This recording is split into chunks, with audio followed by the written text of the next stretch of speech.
kugaburira umugabo si ukumusigira n'ukumuhingeriza igiti gikomeretsa umunwa wariye niba urya nta nubwo aryamana inzara kuko guhaha ari umuhango umutegereje agaca mu nkoko si nk'inkoni y'abakuru baca urubanza rw'umuryango baruhereye imuzi bakarucoca muri gacaca nta gucengana bagacokomboro kuri nk'inyangamugayo umuzimu w'umufasha n'utera umugabo kuko urukundo n'urugwiro biwufashe mu ntoki wirukana umugore uhekenya amagufa noneho ukaza n'uyamira bunguri ibigori bihekenwa bikiri bibisi kuko iyo byumye bikurayo hejuru uramenye urarya urimenye nturya impengeri urupfu rw'imbwa nge nasanze ruba mu nyama rero kubera finansoma ibintu byose bijyana no mu mufuka n'amafaranga bitewe wenda nuko tutaraba ikintu cyagutse cyane turakiyubaka hari ibyo tugeraho nyine tukareba ku ruhande ariko ubu bifite ku mutima ariko ukabona ko ubushobozi bwo kwitunganya uko ubishaka ntabwo ufite ugakora arrangement ugakora icyo bita kwirwanaho ikintu kimwe kandi kinababaje muri industry ya cinema ni ukutamenya ibyo turimo birababaje kuba wari ufitanye umuntu ufitanye gahunda n'umuntu n'umukinnyi wenda bamubwiye uti tuzashutinga iminsi 3 imbere y'iminsi 3 ukamuteguza ukamuha script akayisoma ariko kuri wa munsi nyirizina wo gushutinga wa muntu akabura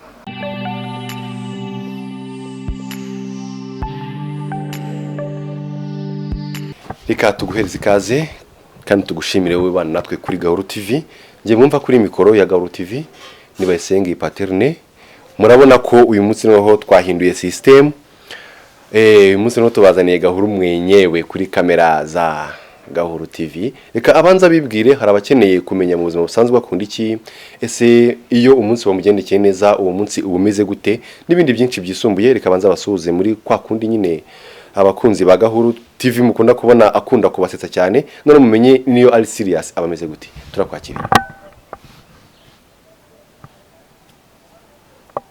kutazamura amaboko nayazamuye buriya nyine nuko ndigira ko nayazamuye yarakoze Paterne nitwa Muhozi Jean Paul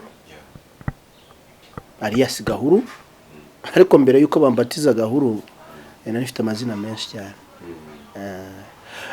kubamenyera isura yanjye kuri televiziyo haraho banzi nitwa Ruterana muri Seburikoko banzi ndi Gasana muri mu Ndoto bazi ndi Ngumi muri mu Nkingi y'Igihuru Higiro mu Imuzi mfite amazina mana yanjye usiko ne washira mu kamodoka kandi gato akatatsimbuka ibyo rero bise bintera kwibaza ubundi ayo mazina yose angana gutyo kano kanyu kabari kwitwa Gahuru ubwo ugiye kutunyuriramo imuzingo ryo kugira ngo iryo zina riboneke byaciye mu zinzira byaciye mu zi process kugira ngo isange witwa Gahuru ubusanzwe nkuko nabikubwiye ngende umuhanzi mbere yuko ninjira mu ruganda rwa sinema nyarwanda nari umuhanzi ndi umwanditsi muririmbyi ibintu nk'ibyo ngibyo uririmbye nkandika imivugo nkakora ibisigo ku buryo ikintu cya mbere iyo ngiye gukora igihangano mbanza gutekereza kuri titre ko burya titre ni orienta ku byo ugiye kuvuga ikakwereka neza ko icyo ugiye kuvuga abantu bazagishima noneho na message ugiye kwishyiramo ukayisanisha n'icyo nyine n'uwo mutwe wagihaye icyo gihe bituma ukora ikihangano cyiza ku buryo buri wese ucyumvise cyangwa ukireba abona ko uri mu nzira nyazo Gahuru uratubwiye ngo uri umuhanzi urumva ko ufite imirimo myinshi igiye itandukanye turaza kubigaruka mu kanya reka akantu mbe nkatarutse abo mbanzi ninjire muri genre ya industry ya film nyarwanda kuri ubu ngubu muri film nyarwanda Gahuru ahagaze gute mu ruhando rw'abastari ba film nyarwanda muri make burya umuntu ntabwo ari we witaka ahubwo atakwa n'ibikorwa akora mu ruganda rero rwa filme cyangwa se rwa sinema nyarwanda mpagaze neza kuko uretse ko ntakunda kwita umusitari ako nibura mu bakinnyi bashobora kuba wahamagara ukamubwira uti ngwino dufatanye mu bakinnyi bafatika ndimo muri iki gihugu. Ntabwo ari ukwirata rero ku buryo iyo umuntu amaze gukina amafilime hafi ya yose akomeye mu gihugu ntabwo aba yoroheje. Ariko urugendo ruracyari rurerure, ntabwo ibyo ushaka kubyitwaza ngo numve ko nagezeyo, kuko burya umuntu ahora yiga ku buryo ugenda wiyungura ubumenyi ibyo ukora kugira ngo bitere imbere. Ugomba gushyiramo amelioration, ukagenda ushyiramo impinduka, ugashaka innovation, ibintu byawe nyine ukagenda ubihireme kugeza igihe uzajya ku rwego rwiza nawe wumva wishimiye. Urakoze cyane, ngira ngo murabona ko uwo nakiriye kuri kamera za Gahuru TV ni Gahuru mwenyewe cyangwa mu kimwe ushaka kumwite Muhozi Jean Paul. Ngiye wumva kuri kundangurura amajwi cyangwa kuri mikoro ni Bayisenge Paterne Gahuru. Reka tugaruke muri industry ya filime no tuyinjiremo neza cyane. Abareba filime bayibona yakunze cyangwa yarangiye, ariko hari n'abatabasha gusobanukirwa filime niki. Ubundi Gahuru dusobanurire filime niki, cinema niki?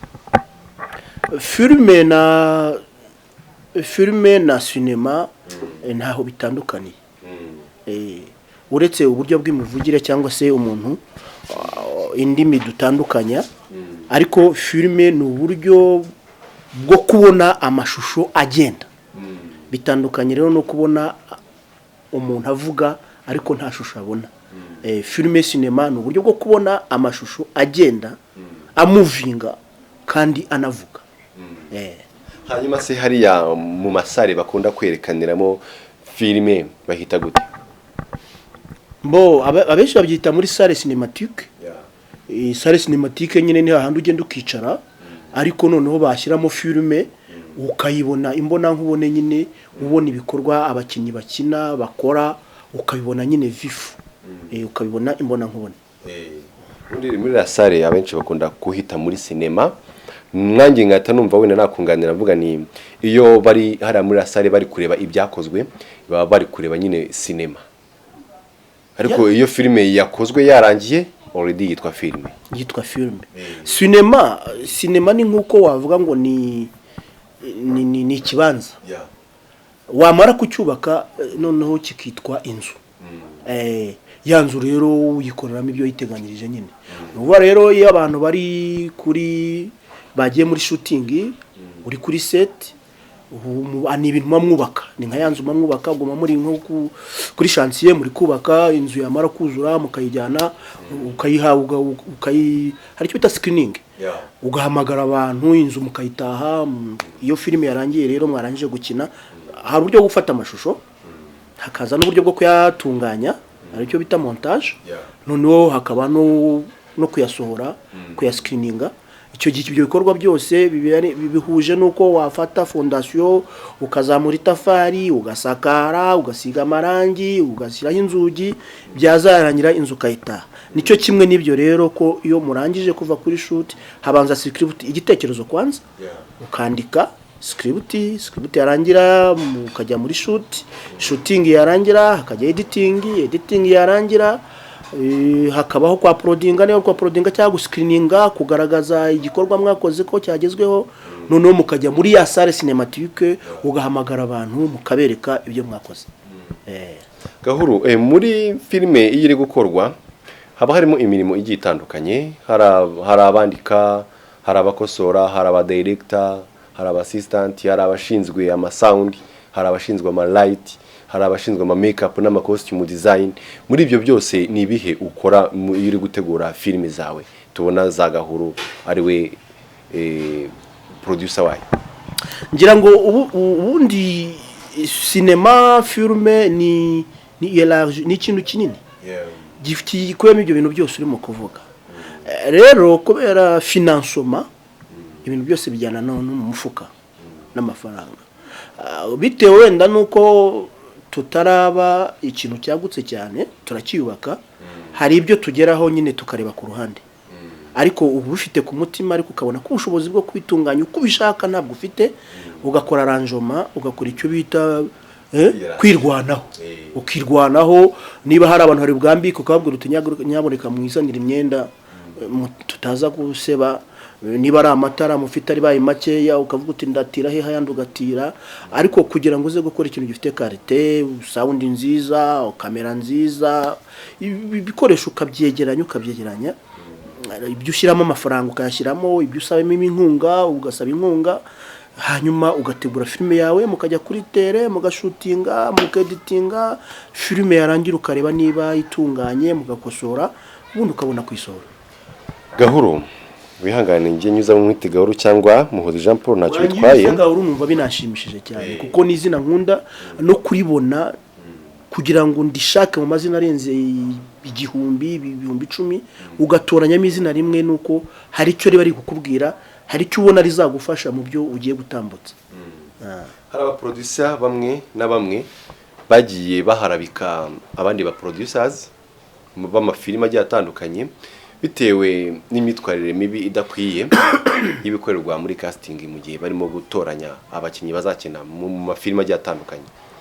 Iyo kesi waba warayumvisheho ese ukimara kuyumva wumva nkawe nka producer nawe ukeneye abakinnyi kandi uzakenera gukora casting nkabo ba producers zibanduje izina ry'aba producer muri rusange wumva wakwitwara gute muri rusange kugira ngo uzane impinduka muri industry ya film nyarwanda? Ngiye kubera ko nanyuze mu casting menshi hari utwo tunagiye mbonamo twaba directors bagenda bafata abantu kubera ko baziranye ariko nta bushobozi umuntu waje kubera ikimenyane ngiye ntabwo nshaka gukora muri ubwo buryo. Nayo mpamvu ubona ntajya mpfa guhubuka ngo mbwire umuntu ngo naze ngo akine ikintu mbanza kureba jewe ni impano.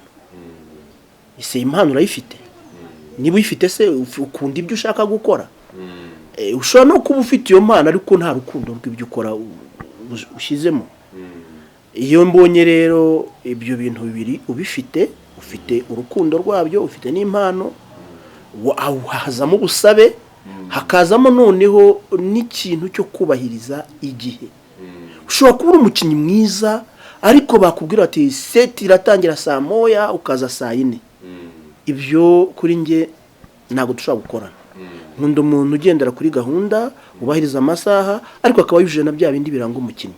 Ahasigaye script bayanditse nkayiguha ukayisoma ukajya hariya kuri kamera tugakora buriya nta muntu udakosorwa twese turakina ariko dukira dukosorwa kuko wowe uko wumva ikintu siko we mu producer bacyumva.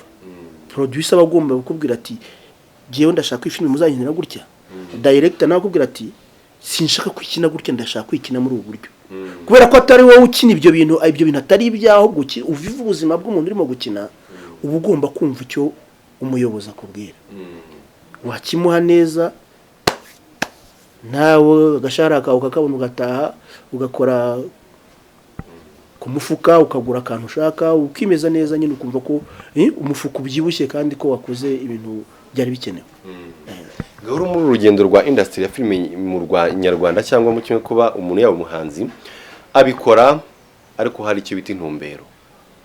Hari umuntu ukora ikintu ari intumbero naka agamije nkawe muri wenyine ku ruhande rwawe kuri side yawe nka Gahuru intumbero ufite muri ibintu bya filime arimo ni numero yihe? Icya mbere hari uko babona vuga ati ngiye mbikora mu buryo bwo kwishimisha cyangwa ko mbikunda. Icya kabiri ari kuvuga ati mbikora kubera ko nshaka kuzabigira akazi kanjye ka buri munsi. Ubikora ugamije iki muri wowe?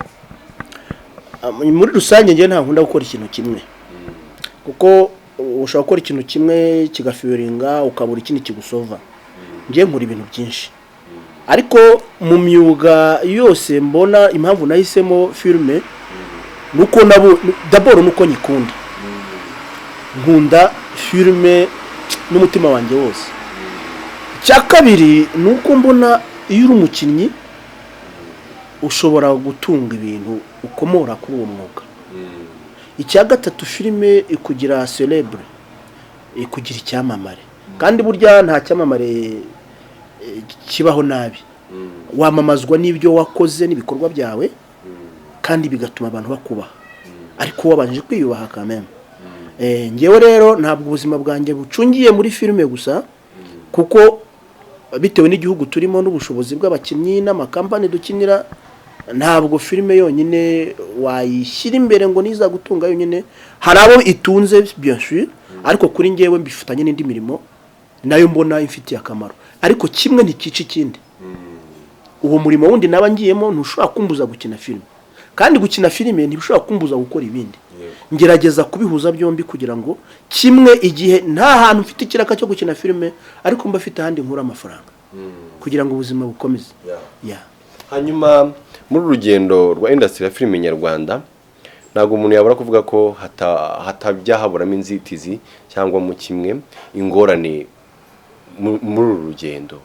So ati watengushye abakinnyi wenda mwari mufite shooting cyangwa mu kimwe we bagutengushye, ni izihe mbogamizi uhura nazo muri uru rugendo mu gihe cya shooting, mu gihe cyo gutegura amascript? Ikintu kimwe kandi kinababaje muri industry ya cinema ni ukutamenya ibyo turimo. Donc tubirimo ariko tutabizi, tutanabiha n'agaciro kabyo, kuko birababaje kuba wari ufitanye umuntu ufitanye gahunda n'umuntu n'umukinnyi wenda bamubwiye tuzashutinga iminsi 3 imbere y'iminsi 3 ukamuteguza ukamuha script akayisoma, ariko kuri wa munsi nyirizina wo gushutinga wa muntu akabura. Kandi yabuze hari location uba ugomba kwishyura, hari ibiryo uba wahashye abakinnyi bagomba kurya, hari amafaranga ugomba guha DOP, hari umwanya ubutakaje wagombye gukora ibindi, ugasanga umuntu ibyo bintu byose ntabihaye agaciro ko naramuka buze hari ikintu kinini kiba cyangiritse. Hari noneho n'abaproducer nabo umara gukinira wabwira uti ni muduhembe nawe ati mwihangana iminsi 3 ukwezi kugashira utarahemba abakinnyi. Ibyo byose ni ibintu bigenda bidindiza industry ya cinema, ariko twifuza ko byakosoka, umuntu akamenya ikintu harimo n'uburyo gikorwa, akamenya aho gishobora gutera ibibazo, akamenya nuko yanabikemura kandi byavutse. Kuko birababaje gukoresha umuntu n'umuhembe, uramuhamagaye ngo aza gukinire kuko hari inyungu utegereje mu birimo gukora. Umuntu araje yataye umwanya we, yashyizeho amatike ye, araje yishwe n'inzara kandi wamutumiye wamuhamagaye ngo aza gufashe. Hari ibintu rero bigomba gukosoka kugira ngo turusheho gutera imbere. Nkawe nka Gahuru uhagarariye Gahuru TV, kuba witwa umuprofessionnel uri acteur, hari umuntu wenda uwo ubikomeraho mu muryango we wanyu cyangwa mu kimwe hakaba ari role model ufite mu rugendo rwa industry ku buryo bati njye nifuza kuba naba acteur nk'uyu nguyu, wowe role model wawe mu rugendo rwa industry ninde? Reka mbanze wenda kucyo uvuze bitewe naho ngiye mvuka. Ngiye navukiye Gicumbi mu cyahoze ari commune Mukarange, ubu ni mu murenge wa Shangasha. Iwacu nta n'umuriro wahabaga. Ngewe nize primaire ngenda ntambaye inkweto, na radio numvaga. Bivuze ngo burya hari ukuntu Imana irema umuntu ikamuha ubwenge ariko ntamenye kwana bufite. Wenda nagombye kuba nabaye developer nkiri muto, ariko suiva yaho navukiye izo mpano ntizigaragara. Wenda zaje kugaragara bitewe n'ubuzima nanyuzemo, ari kuvuga ngo abana ngo reka nge muri biriya bintu, ariko wendo icyo kintu cyampusaga kubijyamo ni ya mpano nyine, ariko nayivumbuye nanjye nkuze. Kandi aho mbigiriyemo bigaragara ko iyo mpano nyifite, ariko ikiza cyanjye nuko nashyizemo imbaraga.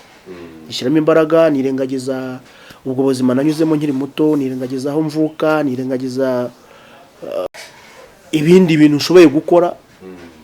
N'umuziki mba ngugabanyijeho gato yanakoraga ibintu by'amatorero, kuko nari muntu ukunda kuririmba cyane ibintu gakondo, mba mbigabanyijeho gato ndavuga ntireka ninjire muri industry ya cinema nyarwanda ndebe ko nibura yo ishobora kunzamura vuba vuba. Gusa izo nzozi navuga ko nsa nkaho nazikabije, kuko wenda urwego ngezemo ntabwo narufobya, ngeze ku rwego rwiza.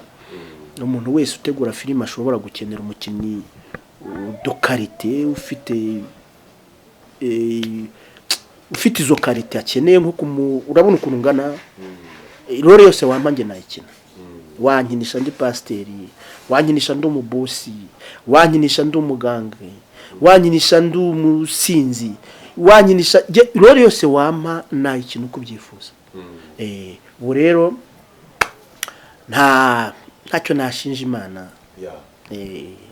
Gahuru tugana ku musozo reka nongere ngaruka inyuma gatoya cyane nago nagenda ntabikubajije ugize kutubwira ko wigeze no kubaho umuhanzi cyangwa uri umuhanzi simbizi ugiye kubidusobanura neza kandi nimba uri n'umuhanzi kuko uraza kutunyuriramo kugira ngo tumenye neza kuko nimba Gahuru ari umuhanzi byanyabyo ubwo ducishirizo agapera gato cyane mukandi tugana ku musozo. Ntabwo gushidikanya nta gushidikanya ko jewe indirimbo zanjye ndirimba nzimiza ku buryo n'indirimbo yanjye kugira ngo uzayumve byagusaba kuza kumbaza ko indirimbo nyinshi mu njyana zitandukanye ariko nkunda gakondo cyane ariko ntibimbuza no kuririmba indirimbo zitandukanye nk'indirimbo wenda nisubuzima urambabara gato ko ndwaye inkorora ndaririmba ho gato iravuga ngo kugabo rero mugabo soko musigira nukumuhingeri z'igiti gikomeretse umunwa wariye ni urya nta nubwo aryamana inzara kuko guhaha ari umuhango umutegereje agaca mu nkoko si nk'inkoni y'abakuru baca urubanza rw'umuryango baruhereye imuzi bakarucoca muri gacaca nta gucengana bagacokomboro kuri nk'inyangamugayo umuzimu w'umufasha nutera umugabo kuko urukundo n'urugwiro biwufashe mu ntoki wirukana umugore uhekenya amagufa noneho ukaza nuyamira bunguri ibigori bihekenwa bikiri bibisi kuko iyo byumye bikurayo hejuru uramenye uraryurimenye nturya impengeri urupfu rw'imbwa nge nasanze ruba mu nyama umva inganzo ndi nayo ntaye umva harimo imizimizo kabisa ubwo uvuga uca mu migani nubwo bajya bavuga ngo umuganugana kariho ubwo niwe bizi ujya umuganugana kariho kandi burya kuvuga bisaba kumenya gutandukanya ikibi n'ikiza ntabwo ari gupfa guhubuka ngo uvuge ibyo wiboneye gusa ugomba kumenya ibyo ugiye kuvuga ese birafekta abantu cyangwa birabashyira muri mudu birabahiye impanuro kugira ngo ibyo uvuga nyine nukumva yumve ko umuhaye ihumure umuhaye impanuro umuhaye ikintu gifatika gishobora gutuma ubuzima bwe buhinduka. Hanyuma abahanzi tumenyere ko mu njyana bakora zigira amatitira bavuga ngo iyi njyana ni R&B iyi njyana ni hip hop iyi njyana nyine na madrill iyo njyana nubwo bavuze ngo ni gakondo ariko gakondo ntabwo zigira no iyi nirimbye ni reggae iyi ni reggae ngo haye ni gakondo reggae oya iyi reggae yanjye irimo nuko wenda indirimbo yumvise icuranze irimo ikinyarwanda irimo instrument traditionnel irimo hari ukuntu ivanze reggae ariko irimo n'akanyarwanda ku buryo ushobora kuyibyina mu kinyarwanda kandi cyangwa se ukayibyina muri ritme ya reggae ariko ntibivuze ko ntafite indirimbo nyinshi ngiye mfite ni inyarwanda. Tugana ku musozo Gahuru Imana kigutije ubuzima wumva ko Gahuru mu myaka iri imbere 5 waba uri Gahuru umeze guteye mu ruhando rw'industry ya filime nyarwanda cyangwa muri rusange mu banyarwanda bakuzi n'abagukunda n'abagufana? Intumbero yanjye ndashaka kubaka izina ryisumbuye mfite wenda ibintu byinshi mpugiyeho kuko ndimo kubaka urabona hano ni iwanjye sindasoza kubaka kandi hari andi maprojet menshi mfite nkeneye ko yaba rentable ibintu byose burya bikorwa n'amafaranga ariko iyo ushaka gukora ikintu cyiza urabanza ugakora ikintu kimwe kikava mu nzira ugafata indi projet kugira ngo utazabikombina kimwe kikanga kikica ikindi. Iyi nzu yanjye nimara kuyubaka ikarangira azaba ari akabari ubu nyituyemo ariko mfite indi bwera mvura nzajyamo kubamo iyi nzayivamo nyishyiremo akabari kandi ka VIP akabari gasobanutse. Hanyuma hari n'ibindi bikorwa ko ndumuhinzi w'icyayi mfite icyayi mu gishanga cyo ku murindi w'intwari nacyo kimpa umusaruro kandi ufatika ibyumba. Ubwo rero kimwe iki nikirangira kizaba kinjiza mfite icyo cyayi kizaba kinjiza mfite ahandi hantu naho mfite nzajya mfata ibyo bintu byose mbikusanye nindangiza mvuge ngo une partie igiye kujya muri filme hanyuma iyindi partie igiye kongera ibikorwa byanjye kuko ntabwo nzahagarika ngo nzamure bimwe kandi nubaka n'ibindi. Gahuru, tutarambiye abadukurikiranye kuri Gahuru TV, reka dufate umwanya tugushimire we wahisemo kudukurikirana kuri kamera za Gahuru TV. Turashimire Gahuru wemeye kutuganiriza mu buzima bwe buri personnel. Nawe kandi ufunguye ikiganiro uri mushyashya, ibuka gukanda subscribe kugira ngo ibiganiro by'ubutaha bitazagucika cyangwa filime ya Gahuru itazagucika. Commentaire hasi ni ingenzi kubera ko commentaire idufasha guhindura mu ibitagenda neza mu biganiro tubacishirizaho cyangwa mu mafilime bikagenda neza cyangwa ibigenda neza tukabasha kuba twabisigasira kugira ngo mugume mwakira ibyiza kuri Gahuru TV. Ngiye mumvaga ni Bayisenga Paterne, kiganiro cyacu mbibutse ko arakagaruka. Ciao ciao.